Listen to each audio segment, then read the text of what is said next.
мекендештер, Кадырман, Айкөл, кылымга арыткан кыргыз элим. Арбаңыздар, амансыздарбы, тынчсыздарбы? Мугалим мөмөлү дарак дейт. Бир мугалимдин маанайы чөгүп, же бир чекеси ооруса, бир эле өзүнүн балдары эмес, окуткан бир нече окуучулары кошо ооруйт.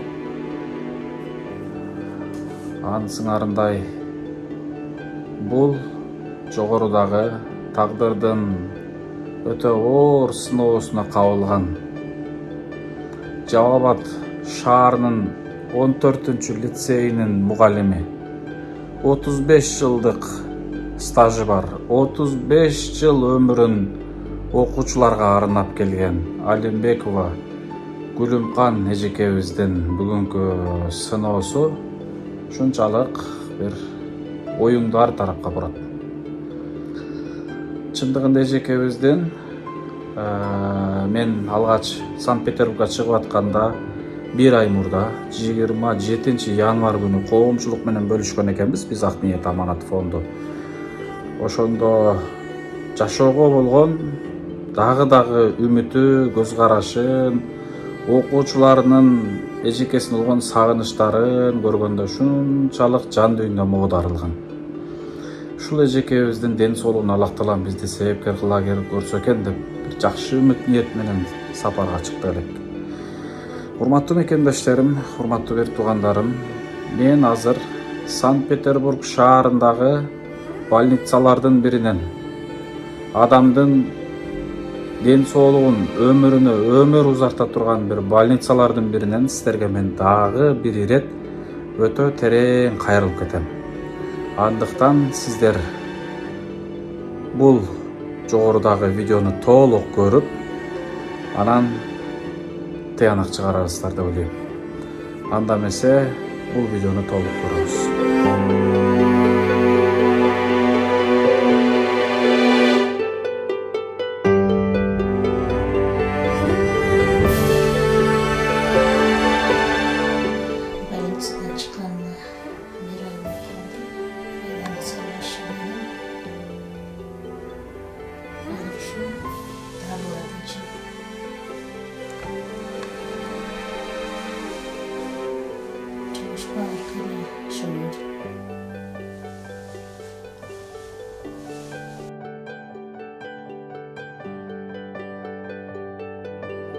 Урматтуу мекендештер, бул видеону толугун көрдүңүздөр.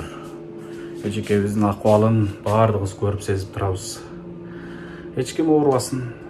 Биз дагы бүгүнкү күндө ушул больницада өзүбүздүн ден соолугубуздан мурда өлкөбүздөгү чыныгы ооруп аткан бейтаптардын ден соолугун, мекенибизди, өлкөбүздү, элибизди ойлоп бир кыжаалатчылыкта жатабыз. Өзүбүздүн эле ден соолугубузду ойлобостон.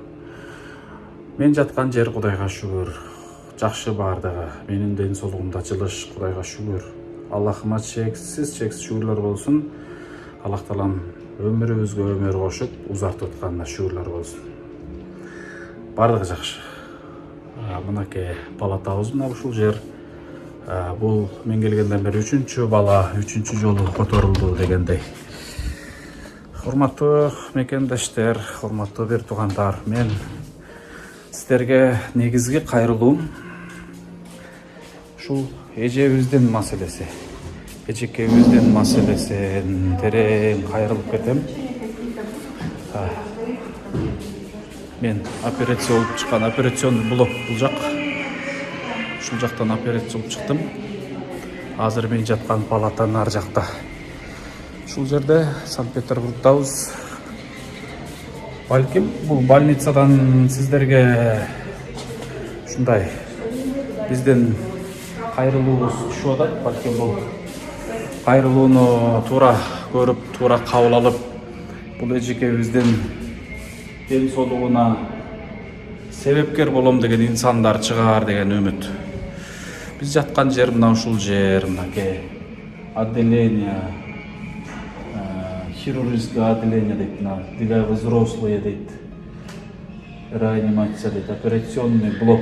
операционный блок дейт мынакей.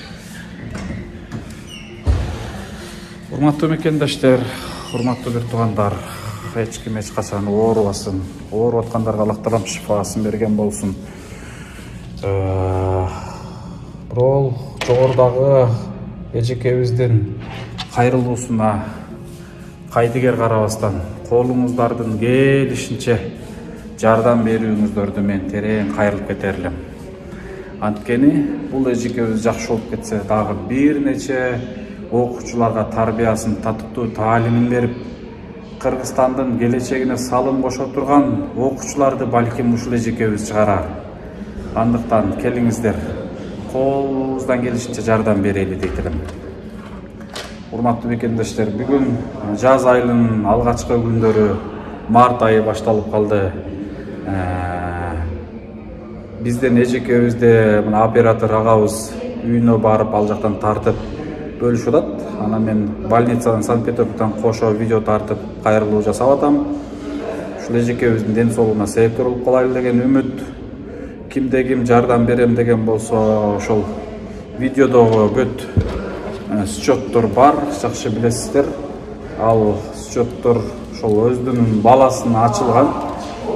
Алимбекова Чолпон, Алимбекова Эрбол, ушул өзүнүн балдарына ачылган счеттор. Эч кандай күмөнсүз сала берсеңиздер болот.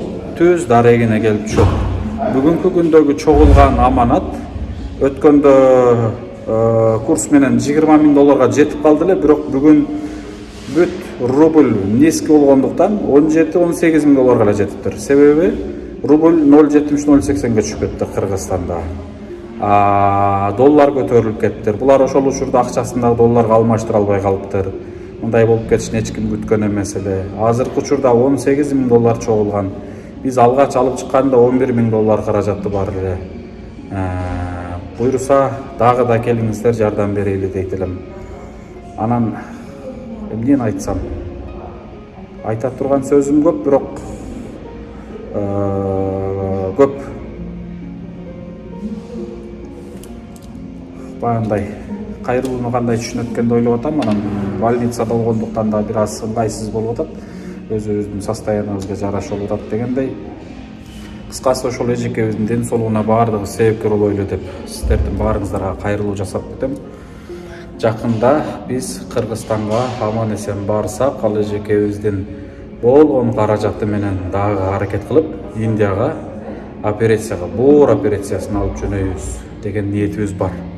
Андыктан келиңиздер, колунда бар инсандар көп, көптү көрсөк өл болот, көптөшсөк аздан эле тиет, урматтуу мекендештер. Ар бир көрүүчү адам, 10,000 адам болгону 200, 300, 500 эле сомдон жардам берсек, ушул эжекебиздин өмүрүн сактап калабыз. Алладан сөзсүз кайтат, урматтуу мекендештер. Дүйнө ансыз деле эмне болуп атат көрүп атасыздар. Дүйнөнү таштап кимдер гана кетип атат, Кудай өзү сактасын, заман тынч болсун. Бүгүн мүмкүнчүлүк бар, 500 сом кимибизде жок. Кыйналып муктаж болуп тургандарга жардам берип калайлы деп кайрылып кетер элем сиздерге. Келиңиздер, колдон келишинче колдоңуздар, ушул эжекебиздин өмүрүн сактап калыңыздар. Буйруса, урматтуу мекендештер, эжекебиз жакшы болсо сөз саладан кайтат. Анан, урматтуу мекендештер, биз боюнча сурагандар көп инсандар болуп атасыздар. Кудайыма шүгүр, канчалаган адамдар сурап аттыңыздар. Дагы деле сурап атасыздар, сарсана болуп, кыжалат болуп, күнү түнү сурап аткан эли журтубуз болуп атат. Рахмат баарыңыздарга. Алла разы болсун. Баардыгыңыздардын жылуу сөзүңүздөр менен жүрөгүмдү жылытып, мага дух берип атат. Бул ден соолук айттырбай келеткен. Эч ким оорубасынчы, эч ким оорубасын. Ооруп аткандарга Аллах таалам жеңилинен шифасын берсин. Сыноодо жүргөн мекендештериме Аллах таалам жеңил сыноо берген болсун. Мен жакшымын, буйруса ушу кичине ден соолукка байланыштуу ушул Санкт-Петербургда больницалардын биринде 24 февраль күнү операция болуп чыктым. Операция жеңил болбошун билгем, сезгем. Ошон үчүн аргасыз сиздер менен бөлүштүм. 3,5 саат операция болуп турмун. Бирок мына бүгүн Кудайыма шүгүр сиздердин алдыңыздарда экран аркылуу көрүшүп турам. Кудайыма шүгүр. Аллах таалам ден соолугумду берсе, өмүрүмдү берсе, ден соолугум токтогончо, ден соолугумдун аягына чейин элим үчүн кызмат кылам жана ушул ден соолугумдун токтоп калышына чейин элиме ушул ден соолугумду кызмат кылам деген, жумшайм деген ниетим бар иншалла. Жеке өзүм үчүн гана тырышып, өзүмө гана ден соолугумду жумшабастан элиме жумшайм деген ушундай бала кезден кыялым бар. Буюрса ошол кыялдарга Кудай жеткирсин. Дагы көп адамдардын ден соолугуна Аллах Таалам бизди себепкер кыла берсин. Негизгиси эч ким эч качан оорубасын, заманыбыз тынч болсун, жер жүзүндөгү эл аман болсун. Бардыгы жакшы болот. Ден соолук болсо эле бардыгы жакшы болот буюрса. Анда эмесе көрүшкөнчө достор, бул эжекебиздин муктаждыгына кайдыгер карабаңыздар дейт элем. Колдон келишинче колдоп бериңиздер, жардам бериңиздер. Буюрса жакшы болуп кетсе, иншалла, сөзсүз Алладан кайтат. 35 жылдык стажы бар Алимбекова Гүлүмкан деген мугалим эжекебиз. 14-лицейде, урматтуу мекендештер, балким окуучуларыңыздардын ата-энеси көрсө деле бири-бириңиздерге айтып деңиздер. Бул чөнтөгүздө байлык, бийлик, акча, колдун кири туугандар баардык өтөт, кетет, калат. Бирөөнүн көкүрөгүн, жүрөгүн жылытсаң, ошол өмүр бою эсте калат ушундай учурда. Бирок башына ушундай мүшкүл, сыноо түшүп турган учурда ошол адамдын болушунча көңүлүн көтөрүңүздөр. Жок дегенде жакшы сөз менен, тескерисинче оор сокку бергендин ордуна жакшы сөз берип, жан эргитип, жүрөгүн жылытып, бир жан дүйнөсүнө дары болуп бериңиздер дейт элем. Анткени биздин деле башыбыздан өтүп атат бул нерсе. Көрүп атабыз, чындык экен. Бирөөнүн башына бирөө сыноо түшпөгөн билбейт дейт. Башыңа мүшкүл түшкөндө бардыгын билет экенсиң. Жада калса, бирөөнүн жакшы сөзүнө муктаж болуп калат экенсиң туугандар. Чын айтайын. Ооругандарга Аллах Таалам шифасын берсин. Жакшылыктарда көрүшкөнчө, аманчылыктарда бардыгы жакшы буюрса сонун. Бүгүн кече биз дагы бутка туруп басып, мынтип коридорго чейин чыгып калдык. Ушунчалыгына дагы шүгүр. Эч ким оорубасын туугандар. Узак видео болуп, тынчыңыздарды алсам, кечиресиздер. Эжекебиздин мурунку видеолорун дагы көрүп койсоңуздар болот. Толук счеттор видеонун экран алдында турат. Эч кандай күмөнсүз жардам бериңиздер.